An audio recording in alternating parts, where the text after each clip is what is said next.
ઓમ ભગવતે વાસુદેવાય નમઃ. ભાગવત કથા સ્કંદ ત્રીજો, આ ત્રીજા સ્કંદનો 27મો અધ્યાય. આ 27મા અધ્યાય પ્રકૃતિ પુરુષના વિવેકથી મોક્ષ પ્રાપ્તિનું વર્ણન એ વિશે છે. પ્રકૃતિ અને પુરુષ અને મોક્ષ, આ ત્રણ વસ્તુઓને સમજાવવામાં આવ્યા છે. આપણે જોયું કે ગયા અધ્યાયમાં જે સાંખ્ય યોગની વાત કરી હતી, એ સાંખ્ય યોગ જે કપિલ ભગવાને જે ચાલુ કર્યો હતો એને અહીં વધુ આગળ વિસ્તારથી સમજવામાં આવે છે. મુખ્ય હેડિંગ છે પ્રકૃતિ પુરુષના વિવેકથી મોક્ષ પ્રાપ્તિનું વર્ણન.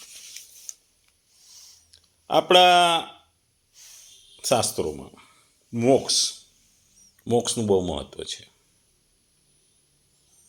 આપણે જોઈએ તો સામાન્ય રીતે આ સમાજમાં ચાર વસ્તુ, ચતુશ્લોકી વસ્તુ છે જે પુરુષાર્થ હોય છે. મોક્ષ પ્રાપ્તિ પણ એક પુરુષાર્થ છે.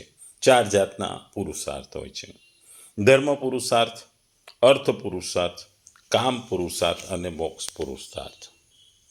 મોક્ષને એવું છે કે દરેક વ્યક્તિને મોક્ષની કામના હોય છે, કોઈ પણ સ્વરૂપમાં રહે છે. ભલે એ આસ્તિક હોય કે નાસ્તિક હોય, એ આત્મવાદી હોય કે અનાત્મવાદી હોય, એ ઈશ્વરવાદી હોય કે અનિશ્વરવાદી હોય.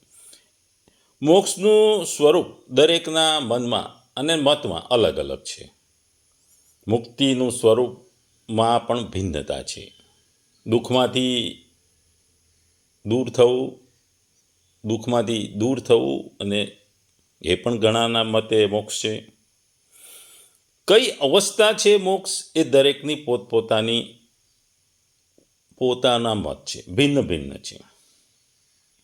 કોઈ વસ્તુ દુઃખમાંથી કે બંધનમાંથી થવું એ પણ મોક્ષ છે. ઘણા લોકો શારીરિક, પારિવારિક કે સામાજિક તકલીફોમાંથી છુટકારો મેળવે તો પણ મોક્ષ હોઈ શકે. આધુનિક યુગમાં તો બધા જ રાજનૈતિક નેતા આવી મુક્તિના ઠેકાના વિભિન્ન વાદ અને દાવા પ્રસ્તુત કરે છે. અને એક સાંપ્રદાયિકતા અને આભડછેટ હોય છે. બીજો બુદ્ધિવાદી વર્ગ છે. એ ધર્મને નથી માનતો, એ સંપ્રદાયને નથી માનતો. એ પણ લોકો પોતાને મોક્ષ માટે વાત કરતા હોય છે. એટલે કેટલા ફેશનવાળા આવે જે પ્રાચીન રૂઢિમાંથી મુક્ત થવાને મુક્તિ માને છે. કેટલાક વક્તા કે પોતાની નિજ ઓળખાણને ભૂલી જવામાં પણ મુક્તિ છે.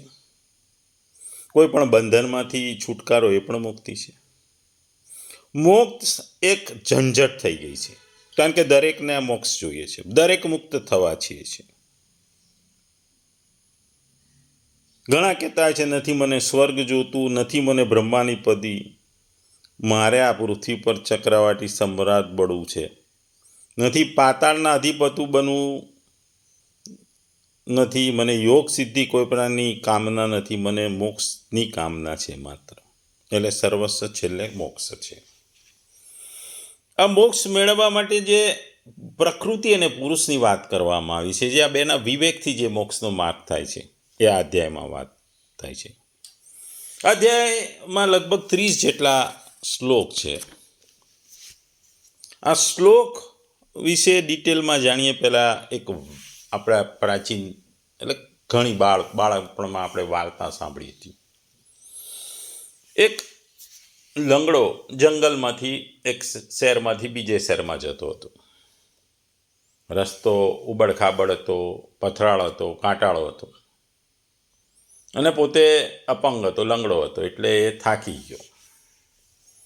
એ થાકીને વૃક્ષ નીચે આરામ કરવા બેસ્યો તો ત્યાં જોયું કે એક બીજો વ્યક્તિ ત્યાં બેઠેલો હતો, પણ એ આંખે આંધળો હતો, એ જોઈ શકતો નહોતો. એટલે લંગડા વ્યક્તિએ પેલા વ્યક્તિને પૂછ્યું કે તારે ક્યાં જવાનું છે? પેલો કે હું આ ગામ જવા માગું છું. લંગડો પણ એ જે આંધળો હતો જે ગામે જવા માગતો હતો એ જ ગામે ગયો. પછી લંગડાના મનમાં વિચાર આવ્યો. એને આંધળાને કીધું કે હું એક સરસ રસ્તો બનાવું. તમે હૃષ્ટપૃષ્ટ છો, મજબૂત છો, તો તમે જોઈ શકતા નથી. હું દુબળો ને લંગડો છું, હું ચાલી શકતો નથી, પણ હું આંખે જોઈ શકું છું. તો હું તમને એક સરસ રસ્તો બતાવું જેને કારણે આપણા બંનેની સમસ્યાઓનું નિવારણ થાય. એણે કીધું કે તમે મને તમારા ખભા પર બેસાડીને લઈ જાઓ, ચાલો, કારણ કે તમે હૃષ્ટપૃષ્ટ છો, હું દબળો છું, અને હું તમને મારી આંખથી રસ્તો બતાવીશ. આંધળાને પણ આ વાત ગમી ગઈ.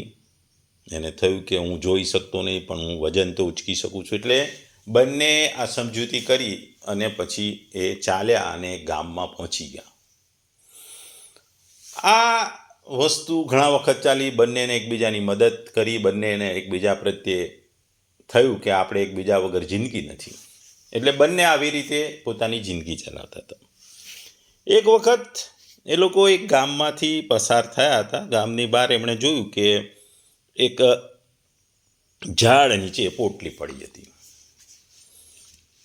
એટલે લંગડાએ પોટલી જોઈ એટલે એ દિશામાં આંધળાને ચાલવા કહ્યું. બંને ત્યાં પહોંચી ગયા અને જોયું તો એ પોટલીમાંથી સોનામહોરો હતી. ઘણી બધી સોનામહોરો હતી. એટલે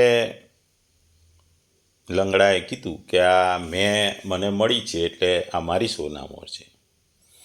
ત્યારે આંધળાએ કીધું કે તમે ભલે દેખી, તમે મને માર્ગ બતાવ્યો, પણ ચાલીને તો હું તમને ત્યાં લઈ ગયો છું, એટલે આ પોટલી મારી છે. આ બંને વચ્ચે વાદ વિવાદ ચાલતો હતો. એટલે એમાં એક સાહુકાર ત્યાંથી પસાર થયો.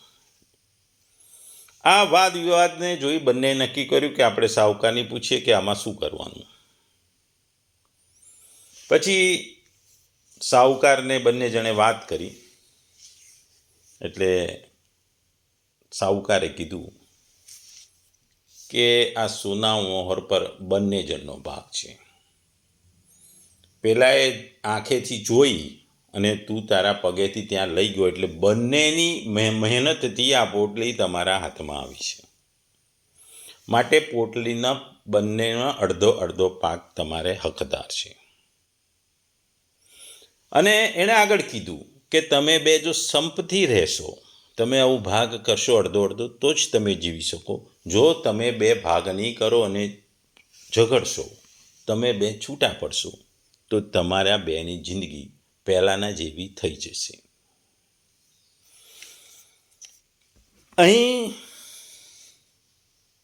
પુરુષ એ લંગડો છે અને પ્રકૃતિ એ આંધળી છે, અને જે સાહુકાર છે એ પરમેશ્વર છે. પુરુષ પ્રકૃતિને કહે છે કે ચારે બાજુ સંસારની આગનો તાપ છે, ચાલ અહીંથી ભાગી જા. પણ પ્રકૃતિ કહે છે કેવી રીતે, ક્યાં ભાગવું? મને તો ક્યાં જવું એ રસ્તો જ ખબર નથી, મને દેખાતું નથી. તો પુરુષ પ્રકૃતિ પર આરૂઢ થઈ જાય છે અને પ્રકૃતિના સાધનોનો જ હાથ પગ તરીકે ઉપયોગ કરી સંસારના તાપમાંથી બહાર નીકળવાની કોશિશ કરે છે. પુરુષની આ કોશિશને કહેવાયો છે યોગ, અષ્ટાંગ યોગ. આ અધ્યાયમાં આ જ વસ્તુ, પ્રકૃતિ પુરુષની જે વિવેક બુદ્ધિ છે એની વાત કરવામાં આવી છે. જેમ આંધળા અને લંગડાએ જે વિવેક બુદ્ધિથી જે સંસારનો ભવસાગર પાર કર્યો, જેમ આપણે પ્રકૃતિ અને પુરુષની વિવેક બુદ્ધિથી મોક્ષ પ્રાપ્તિ તરફ જવાનું છે. આ અધ્યાય મૂળ જે સાંખ્ય યોગની જે 26મા અધ્યાયમાં જે વાત કરી હતી એની આગળ વાતો કરે છે. અહીં આ અધ્યાયમાં કપિલદેવ મુનિ જો કહે તો આત્મા જે શુદ્ધ છે, નિષ્ક્રિય છે, સચ્ચિદાનંદ છે, જે પ્રકૃતિ, જે શરીર છે, મન છે, ઇન્દ્રિયો અને કર્મ અને ગુણો છે. અજ્ઞાનથી આત્મા પોતે શરીર છે એવું માને છે. આ ભૂલ એ બંધન છે અને સાચું જ્ઞાન મુક્તિ છે, એટલે કે મોક્ષ તરફનો દરવાજો ખોલે છે. કપિલદેવ કહે છે કે આત્મા જન્મતો નથી, એ મરતો પણ નથી, કરતા પણ નથી અને ભોગી નથી, માત્ર એ સાક્ષી છે. આપણે જોઈએ તો પિક્ચરોમાં આપણે થિયેટરમાં મૂવી જોવા જઈએ છીએ, ત્યારે થિયેટરમાં મૂવીના સ્ક્રીન ઉપર વરસાદ પણ પડે, ઠંડી પણ પડે, મારામારી પણ થાય, આગ પણ લાગે, યુદ્ધ પણ થાય, આ બધું સ્ક્રીન પર થાય. પણ સ્ક્રીનને કશું થતું નથી, કારણ કે સ્ક્રીન એ આત્મા છે અને દ્રશ્યો જે આપણે જોઈએ છીએ એ આપણા જીવનની ઘટનાઓ છે. આગળ બંધન થાય છે. આત્મા પોતે શુદ્ધ હોય છે, પણ જ્યારે આત્મામાં શુદ્ધ હોય છે, પણ જ્યારે એવું થઈ જાય કે હું પણ મારા પણ કે હું જ શરીર છું, હું જ કરું છું, હું જ દુઃખી છે, આ ભ્રમ પેદા થાય છે. આ એક અહંકાર થાય છે. આ અહંકારને જે મમતા ભેગી થાય છે એ જ આપણને બંધન તરફ લઈ જાય છે. આ બંધન એ કોઈને પણ થાય. આ બંધનમાંથી મુક્તિ એટલે મોક્ષ છે, કોઈ પણ વસ્તુનું મોક્ષ. આપણે જાણીએ છીએ કાર હોય અને એનો ડ્રાઈવર હોય. ડ્રાઈવર કે હું કાર છું, તો અકસ્માત થાય તો દુઃખ વધે, પણ સમજે કે હું ડ્રાઈવર છું, હું કાર નથી, તો દુઃખ ઓછું થાય, ભલે ને એક્સિડન્ટ થાય. આ શરીર એ આપણી કાર છે અને આત્મા એ ડ્રાઈવર છે. આપણે જોઈએ છીએ કે આજકાલના જમાનામાં સિગરેટ અને તમાકુનું વ્યસન એક બંધન, આપણે બંધાણી થઈ ગયો એવું કહીએ છીએ. આ બંધાણી જે વ્યક્તિ તમાકુ સિગરેટનો થાય છે એને છોડાવવા માટે કેટલા પ્રયત્નો કરવા પડે છે, કારણ કે છોડી શકતો નથી. કારણ કે એ આત્મા ઉપર ઘા કરી દે છે, મનુષ્યના મન ઉપર એને ઘા કર્યો હોય છે. આ જે સિગરેટ છે, તમાકુ છે, એને મનુષ્યના મન પર ઘા કર્યો છે અને મનુષ્યના બંધનને એને બાંધી દે છે કે આના વગર મને નહીં ચાલે. એટલે જ આપણે જોઈએ છીએ કે ઠેર ઠેર નશા મુક્તિના કેન્દ્રો બનાવવા પડ્યા છે. આ બંધનમાંથી મુક્ત થવું એટલે મોક્ષ છે. એટલે સિગરેટ તમાકુમાંથી બંધનમાંથી પણ નીકળો, એક તમારી મુક્તિ થાય છે, તમારા જીવનની એક મુક્તિ થાય છે. આપણે જોઈએ છે કે પ્રકૃતિ આપણને બાંધી દે છે. પ્રકૃતિના આપણે જોઈએ 3 ગુણો છે. સત્વ જે શાંત અને જ્ઞાનવાળું છે, રજસ જે ઈચ્છાઓ છે અને જે દોડધામ કરાવે છે, અને તમસ જે આળસ અને અજ્ઞાન છે. આત્મા છે ને આ બધા 3 ગુણોમાં ભરાય છે. કોઈક ગુણ વધારે હોય, કોઈક ગુણ ઓછો હોય, અથવા કોઈ ગુણ જ એક જ હોય, બીજા બધા ગુણ હોય નહીં. આપણે જોઈએ કે આપણે કોઈ ખારી વસ્તુ કરીએ તો એ આપણો સત્વ ગુણ હોય છે, કોઈનું સારું કરીએ તો સાત્વિક ગુણવાળા આવીએ છીએ, કોઈનું ખરાબ કરીએ તો તમસ ગુણવાળા બની જઈએ છીએ. સફેદ કપડું હોય એને લાલ પાણીમાં નાખો તો લાલ થઈ જાય, પણ કપડું એ રંગ નથી, કારણ કે આત્મા સફેદ છે, ગુણ એ રંગ છે. આમાં સમજવાની વસ્તુ છે. જે આત્મા છે હંમેશા સફેદ હોય છે, ચોખ્ખો હોય છે, પણ એમાં ગુણ મળે છે, ગુણ એમાં એડ થાય છે, અને એ ગુણ તમને રંગ, જેમ રંગ સફેદ કપડામાં એડ થાય છે, એમ તમારા આત્મામાં આ સાત્વિક, તામસિક કે રજસ ગુણો વધતા ઓછા પ્રમાણમાં ભેગા થાય છે અને તમને બંધનમાં બાંધે છે. અને આ બંધન એ આપણી અજ્ઞાનતા છે, અને આ અજ્ઞાનતા આપણા દુઃખનું મુખ્ય કારણ છે. કારણ કે આપણે માની લઈએ છીએ કે આપણે જ સર્વસ્વ છે. કોઈ વસ્તુ પ્રત્યે આપણને આસક્તિ, બંધન થાય છે, અને વસ્તુઓ વાપરવામાં આપણને આનંદ પડે છે. આજે આજના જમાનામાં મોબાઈલ વગર કોઈને ચાલે એટલી બધી આસક્તિ હોય છે. આજે તમે મોબાઈલ લઈ લો જે યંગ જનરેશનના પાસે, તો એ ચીડચીડિયો થઈ જાય છે, એનો સ્વભાવ ગુસ્સાવાળો થઈ જાય છે. કારણ કે આ જે બંધન મોબાઈલ સાથે થઈ જાય છે, એમાંથી તમારે મુક્તિ મેળવવી બહુ અઘરી છે. આજે રોજ સામાન્ય યુવાધન રોજ 4-5 કલાક તો ઓછામાં ઓછો મોબાઈલ પર વાપરે છે. હવે આ 5 કલાકમાંથી એને બંધનમાંથી મુક્ત કરવો હોય તો પહેલાં 5માંથી 4 કલાક, 4માંથી 3 કલાક વાપરે, 2, એવી રીતે એમને મુક્ત કરાય.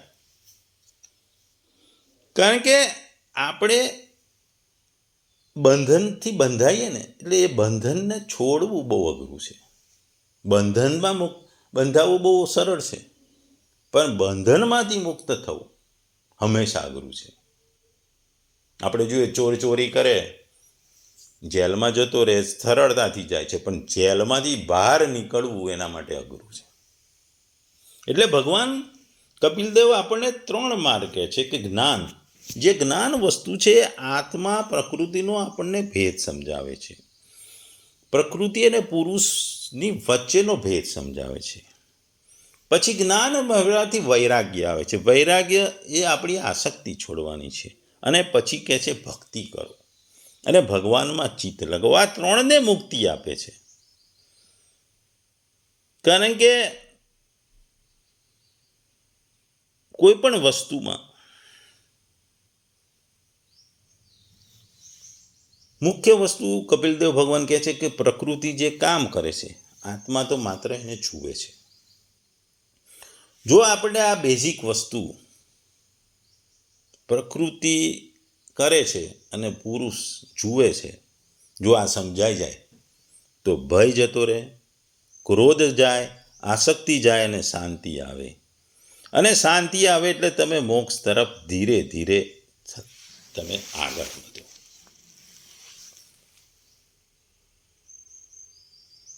એટલે આ શ્લોકમાં જે 29થી 30 શ્લોકો છે એની વાત કરવામાં આવી છે. આ અધ્યાયનું મુખ્ય વસ્તુ છે કે આપણે સાચું વસ્તુ જોવાની, ખોટી વસ્તુનો ત્યાગ કરો. હું શરીર છું એ વસ્તુ ખોટું છું, હું આત્મા છું એ વાત સાચી છે, હું કરતા છું એ વાત ખોટી છે, હું પ્રકૃતિ કરે છે એ વાત સાચું છે, સંસાર સુખ આપે છે વસ્તુ ખોટી છે, ભગવાન સુખ આપે છે વસ્તુ સાચી છે, આસક્તિ ખોટી છે, વૈરાગ્ય મહત્વનું છે, અજ્ઞાનતા ખોટી છે, જ્ઞાન વસ્તુ મહત્વનું છે. એટલે આ 5 વસ્તુ છે કે હું આત્મા છું, હું પ્રકૃતિ જ વસ્તુ કરે છે, ભગવાન જ વસ્તુ કરે છે, સુખ આપે છે, વૈરાગ્ય, ભક્તિ અને જ્ઞાન.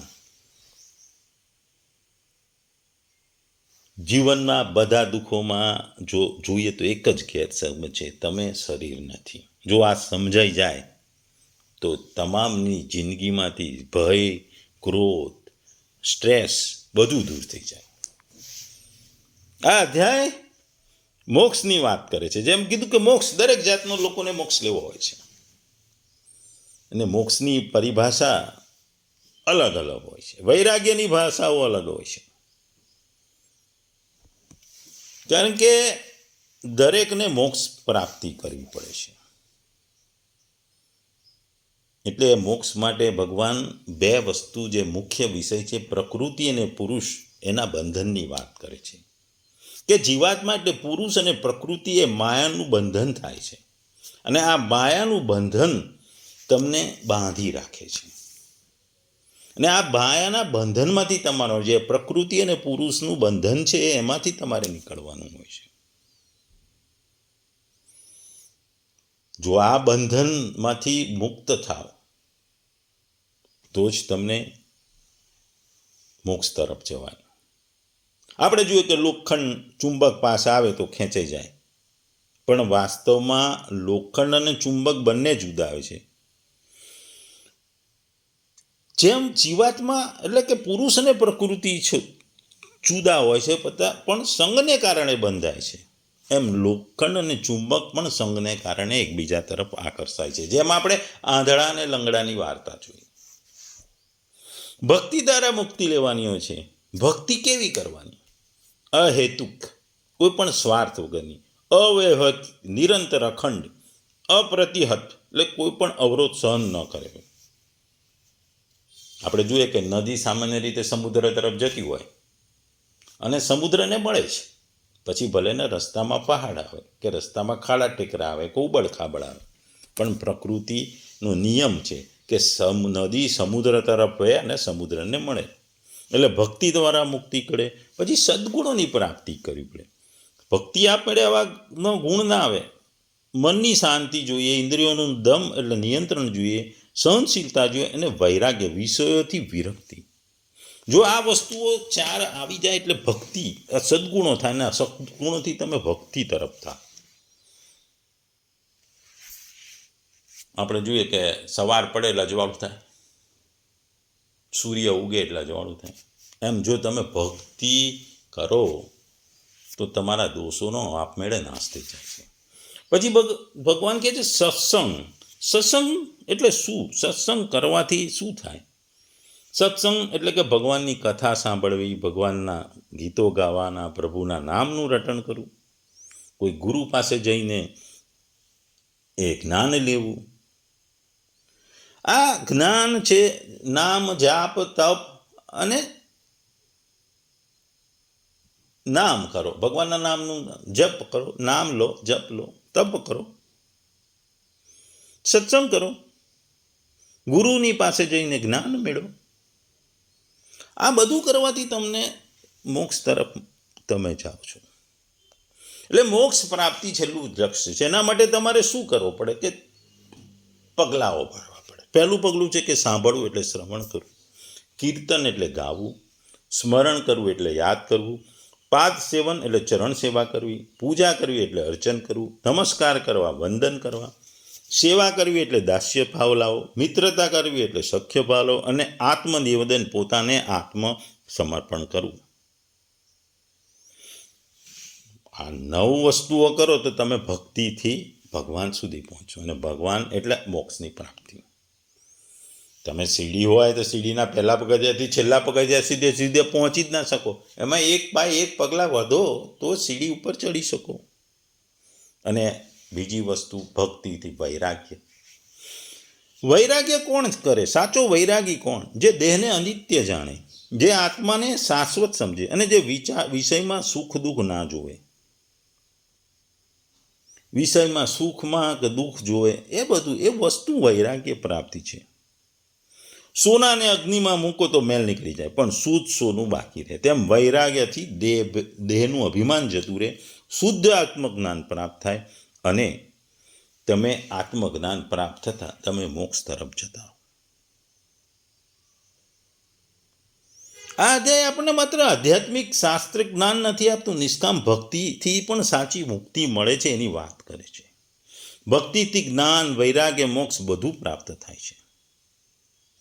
તમે રોજ થોડું થોડું સત્સંગ કરો, ભજન કીર્તન કરો, નામ લો, તમારું જીવન શાંત બની જશે, સુખી બની જશે અને તમારું જે જીવન છે એકદમ સરળતાથી ચાલશે. એટલે આ અધ્યાયના શ્લોકોમાં જો જોઈએ તો પહેલો શ્લોક 1 થી 3 બંધનનું મૂળ બતાવે છે કે કપિ ભગવાન કહે છે જીવ પોતે શુદ્ધ આત્મા છે, છતાં પ્રકૃતિ સાથે ઓળખાણ કરી લે છે એટલે બંધાઈ જાય છે. આ આત્મા બંધાતો નથી, પણ હું શરીર છું એવું માની લે એટલે બંધનમાં જતો રહે છે. બીજો 4 થી 6 શ્લોક આત્માનો સ્વભાવ છે, જે નિર્જીવ નહીં પણ ચેતન છે, પ્રકાશરૂપ છે, નિષ્ક્રિય છે અને સાક્ષી છે. 7 થી 10 શ્લોક અહંકારથી કરતાપણું છે. પ્રકૃતિના ગુણો કામ કરે છે પણ જીવ માને છે કે હું કરું છું, આને અહંકાર કહેવાય છે. પંખો જ્યારે આપણે જોઈએ કે વીજળીથી પડે, પણ પંખાને એવું કે હું જ એક જાતે ફરું છું એવું નહીં, પણ એ વીજળી જાય તો જ ફરે. 11 થી 14 શ્લોક 3 ગુણોની અસરની વાત કરવામાં આવી છે, સત્વ, રજસ ને તમસ. આ 3 ગુણોથી લોકો પ્રભાવિત થાય છે અને આ 3 ગુણોની વધતી ઓછી અસર એ પ્રમાણે એ વ્યક્તિની વસ્તુ બહાર આવે છે. આપણે જોઈએ કે સૂર્ય હોય, સૂર્ય ઉપર વાદળ આવે તો ઢંકાઈ જાય, પણ એ ટેમ્પરરી હોય અને એ ઢંકાયા બાદ પાછો સૂર્ય દેખાય અને સૂર્ય એવો નહીં જ રહે, વાદળ જતા રહે પણ સૂર્ય ત્યાં ને ત્યાં રહે. એટલે ગુણ છે વાદળ જેવા છે, આવતા જતા રે, વધતા ઓછા રે, પણ આત્મા છે ને એ સૂર્ય જેવો છે. કાળા ડિબાંગ વાદળો એટલે કે તમસ ગુણ વધી જાય તો કાળા ડિબાંગ વાદળો આવી જાય. જે તમારા આત્મા સૂર્ય ઉપર છવાઈ જાય એટલે તમારા અંધકાર છવાઈ જાય. એટલે આ જ વસ્તુ અહીં સમજાવવામાં આવી રહી છે કે ભાઈ પ્રકૃતિ અને પુરુષ અને પ્રકૃતિ એ વસ્તુ કેવી રીતે આપણને કહે છે. 15 થી 18મો શ્લોક આસક્તિ જે બંધનમાં બાંધે છે એની વાત કરશે. મારું ઘર, મારી ગાડી, મારા બાળકો, મારી પત્ની, મારું મકાન, અને આ મમતમાં ફર્યા કરે છે અને જીવ જે ચક્રમાં ફર્યા કરે છે માણસ, અને બંધનથી બંધાયેલો માણસ આ બંધનમાં એટલે મોક્ષ તરફ નથી જતો. પછી 19 થી 21મા શ્લોક સાક્ષી ભાવની વાત કરવામાં આવી છે કે આત્મા માત્ર જોનાર છે, શરીર ચાલે છે, મન વિચારે છે, ઇન્દ્રિયો ભોગવે છે. આત્મા તો માત્ર આ બધાનો સાક્ષી છે. 22 થી 24 જ્ઞાનની મુક્તિની વચ્ચે આત્મા અને પ્રકૃતિ અલગ છે. આ સ્પષ્ટ સમજણ થાય ત્યારે આસક્તિ તૂટે છે, ભય જાય છે, શાંતિ આવે છે. ધ્યાન અને યોગ એ 25 થી 27માં છે. ધ્યાનથી મન શાંત કરો, ઇન્દ્રિયોને કાબૂમાં લો, ભગવાનનું સ્મરણ કરો, ત્યારે મન શુદ્ધ થાય, આત્મજ્ઞાન પ્રગટે છે. અને અંતમાં સ્થિત પ્રજ્ઞ અવસ્થા. જ્ઞાની વ્યક્તિ સુખમાં ખુશી નહીં, દુઃખમાં તૂટે નહીં, આસક્તિ વગર જીવે નહીં અને ભગવાનમાં સ્થિર રહે. એ જ સાચી મુક્તિ એટલે કે જીવન મુક્ત અવસ્થા થાય. આપણે જોઈએ કે માયા, પ્રકૃતિ, ધ્યાન, માયા અને એના આચરણથી ઢંકાઈને ઉત્પન્ન થતી ત્રિગુણી શક્તિ. આ ગુણમય જગતમાં 2 સ્પષ્ટ તત્વો છે, પુરુષ અને પ્રકૃતિ. પ્રકૃતિને માયા પણ કહે છે. તે પુરુષથી બિલકુલ વિપરીત પરિવર્તનશીલ, નાશવન અને જળ છે. કેટલાક આચાર્યો પ્રકૃતિ અને પુરુષમાં યોગ્યતા સંબંધ હોવાનું માને છે.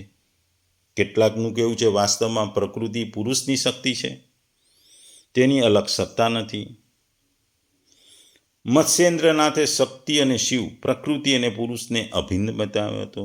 તેઓ એકબીજા વગર રહી શકતા નથી. ગીતામાં પણ ભગવાને પ્રકૃતિને પોતાને આધીન છે એમ કહી હું અધ્યક્ષ થઈને પ્રકૃતિ દ્વારા સંપૂર્ણ ચરાચર સૃષ્ટિ ઉત્પન્ન કરાવું છું એમ વિધાન કર્યું. સાંખ્યવાદીઓના મતે પ્રકૃતિ પુરુષને પોતાની માયાજાળમાં ક્યોમાં બાંધીને જીવન જગતની સૃષ્ટિ કરે છે. આ દૃશ્યમાન જગત તેનો વિકાર છે. સત્વ, રજ અને તમસ આ નામના 3 ગુણો સામ્ય અવસ્થાને પ્રકૃતિ કહી છે. સાંખ્યવાદીઓ જગતને મુખ્ય 4 ભાગોમાં વહેંચે છે. એમાં ચોથો પુરુષ નિર્વિકાર છે. બાકીના 3 ગુણોના વિકારથી 25 તત્વો ઉત્પન્ન થાય છે અને આ તત્વોથી સૃષ્ટિ થાય છે. વેદાંતીઓ પ્રકૃતિની અલગ સત્તાને માનતા નથી, પણ તે પુરુષને આશ્રિતા અને એની શક્તિ માને છે. આથી પ્રકૃતિના વિકારથી ઉત્પન્ન થનારા ઉપરોક્ત તત્વોને સત્તામાં માનતા નથી. વેદાંતીઓને મતે પ્રકૃતિ માયા છે. ટૂંકમાં 27મા અધ્યાયમાં જ્યારે શરૂઆતમાં ભગવાન કહે છે કે માતા જે રીતે જળમાં પ્રતિબિંબ સૂર્યની સાથે જળના શીતળતા, ચંચળતા વગેરે ગુણોનો સંબંધ હોતો નથી, તેવી જ રીતે પ્રકૃતિના કાર્યભૂત શરીરમાં સ્થિત રહેવા છતાં આત્મા વાસ્તવમાં તેના સુખ દુઃખ વગેરે ધર્મોથી લેપાતો નથી, કારણ કે તે સ્વભાવે નિર્વિકાર, અર્કર્તા અને નિર્ગુણ છે. પરંતુ જે પ્રાકૃત ગુણો સાથે જ્યારે તેનો સંબંધ સ્થાપી લે છે ત્યારે અહંકારમાં મોહથી હું કરતા એવો માનવા લાગે છે. તે અહંકારને કારણે તે શરીરના સંસર્ગથી કરાયેલા પુણ્ય પાપરૂપી કર્મોના દોષને લીધે પોતાની સ્વાધીનતા અને શાંતિ ગુમાવી બેસે છે તથા ઉત્તમ, મધ્યમ અને અધમ યોનિઓમાં ઉત્પન્ન થઈને સંસાર ચક્રમાં ફરતો રહે છે. જે રીતે સ્વપ્નમાં ભય, શોક વગેરેનું કોઈ કારણ હોતું નથી, છતાં સ્વપ્નના પદાર્થો આસ્થા થઈ જવાને કારણે દુઃખ ભોગવવું પડે છે, તેવી રીતે ભય, શોક, હું, મારું તેમ જન્મરૂપી, મરણરૂપી સંસારની કોઈ સત્તા નહીં હોવા છતાં પણ અવિદ્યાને લીધે વિષયોનું ચિંતન કરતા રહેવાથી જીવનું સંસાર ચક્રમાં ક્યારેય નિવૃત્ત થતું નથી. તેથી બુદ્ધિમાન મનુષ્ય માટે એ જ યોગ્ય છે કે અસત માર્ગમાં ફસાયેલા ચિત્તને ઉત્કટ ભક્તિયોગ અને વૈરાગ્ય વડે પોતામાં વશમાં કરવું. યમ નિયમ વગેરે યોગ સાધના વડે શ્રદ્ધાપૂર્વક સતત પ્રયત્ન કરવાથી ચિત્તને વારંવાર એકાગ્ર કરતા રહીએ.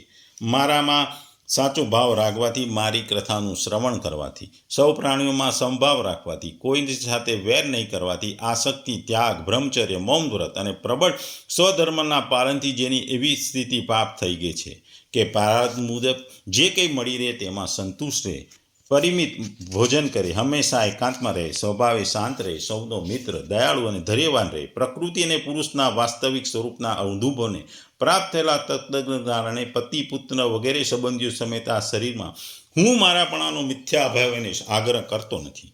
બુદ્ધિની જાગૃત અવસ્થાઓથી પણ મુક્ત થઈ ગયો, પરમાત્મા સિવાય અન્ય વસ્તુનો જોતો નથી.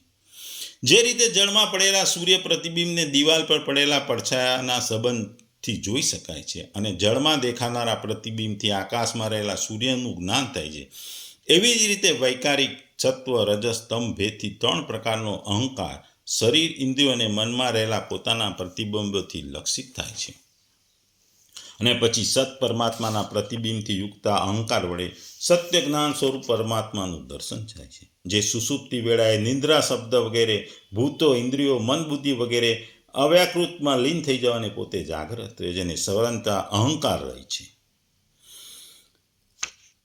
આગળ આ બધી વસ્તુ સાંભળી દેવહૂતિ કપિલ મુનિને પૂછે છે કે હે પ્રભુ, પુરુષ અને પ્રકૃતિ બંને નિત્ય છે અને એકબીજાના આશ્રય રહેલા છે, તેથી પ્રકૃતિ તો પુરુષને ક્યારેય છોડી શકતો નથી.